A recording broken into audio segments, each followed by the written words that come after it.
This is a very beautiful Bubu gown and you would like to have one in your wardrobe.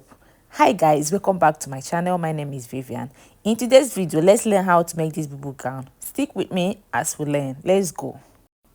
So for this dress, I made use of a crepe material. You can use Ankara, you can use Duchess material, you can use satin, you can use any fabric of your choice to achieve this. Fold your fabric into two just like I did so.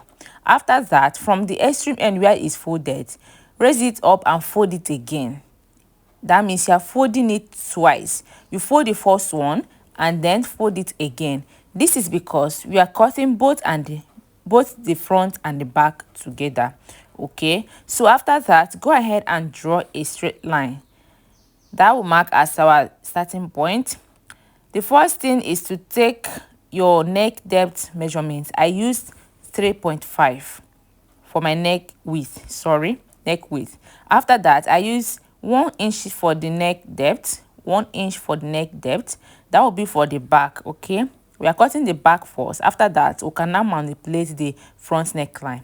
So after this, I took the shoulder measurement. Your shoulder measurement divided by 2, whatever it gives you, you mark it there. Then from the point, you now take how long you want your sleeve to be. Because my material is not enough, I wanted the sleeve to be about 12 inches, but what is remaining here is 6 inches. I'll go ahead and add up the sleeve when I'm done. Okay, so after taking the whole measurement from that shoulder line, you come down to how wide you want your sleeve to be.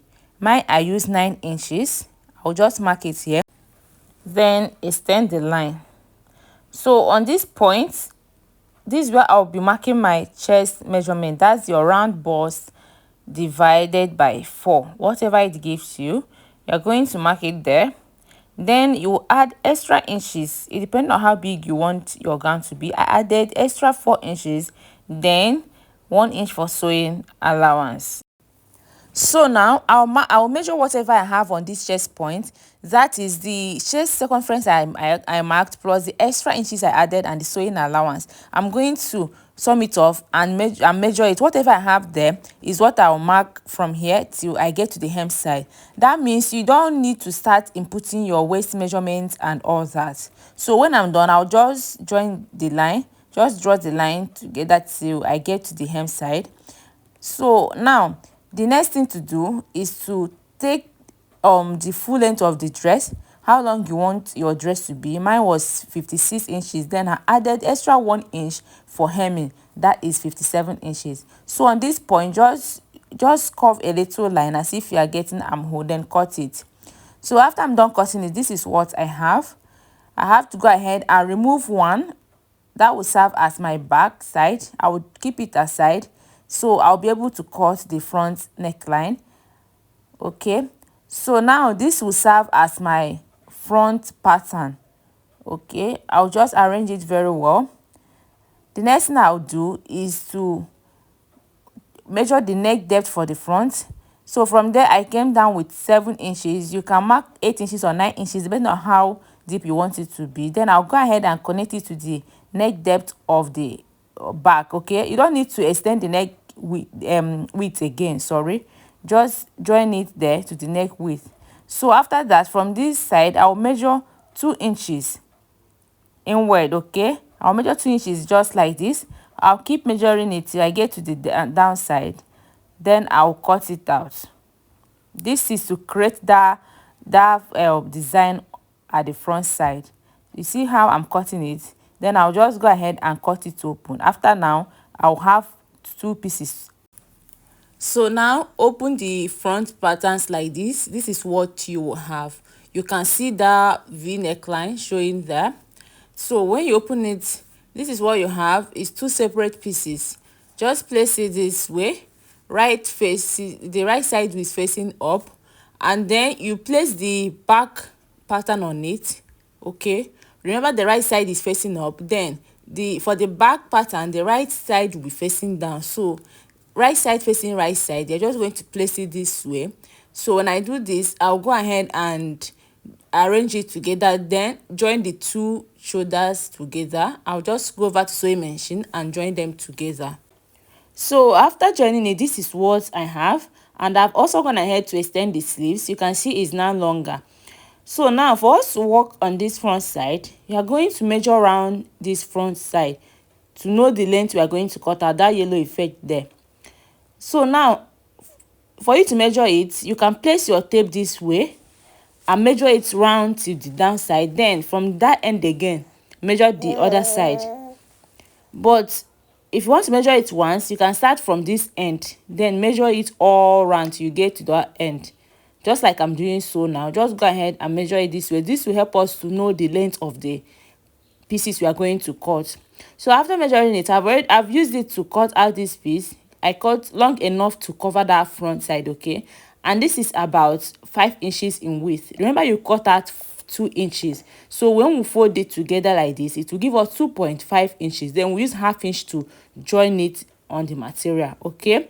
So 5 inches in width when folded will give us 2.5 inches. Then we use ½ inch to join it on the material. So now I'm going to join it this way. You can just fold it and then press the iron on it using a hemming gum so it will be able to stick together. Or you can just stitch the line, stitch the mouth, okay, before joining it, then iron it. So I'll go ahead and iron my own with a hemming gum. So after ironing it, this is what I have. Like I said, this is 2.5 inches. So I will use ½ inch to join it on the material. So now you are going to place it this way on the right side, okay? Right side facing right side. Just place it this way.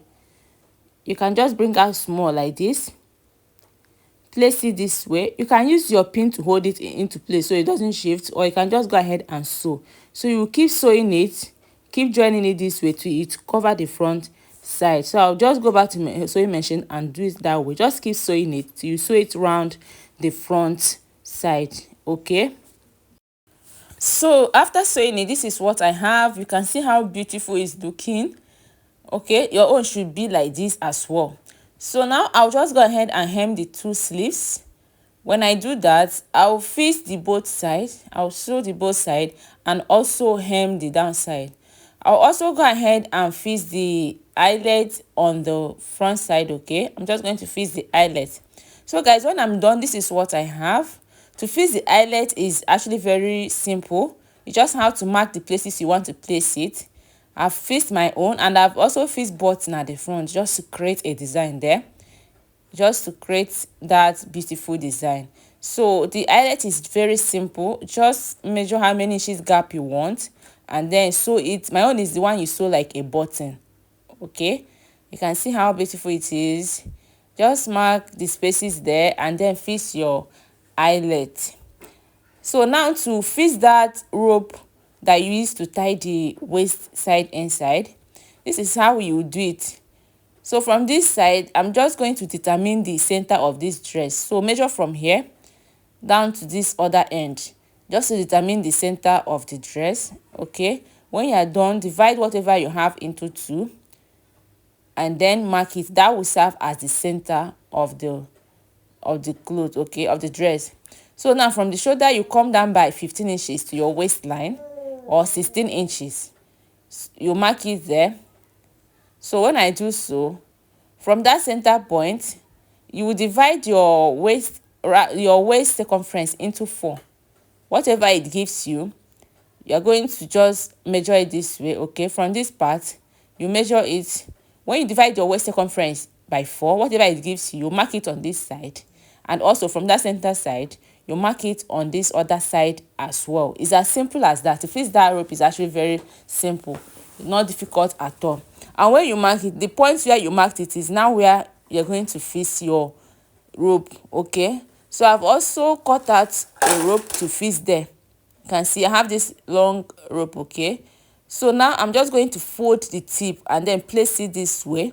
So I'll top stitch on top, just a 1 line top stitching, okay? Top stitch on top. I'll do this other one like this. I'll just fold it, fix it on that point, and then top stitch. So I'll go ahead and do it, and that's it. So guys, you have come to the end of this video. Thank you for watching.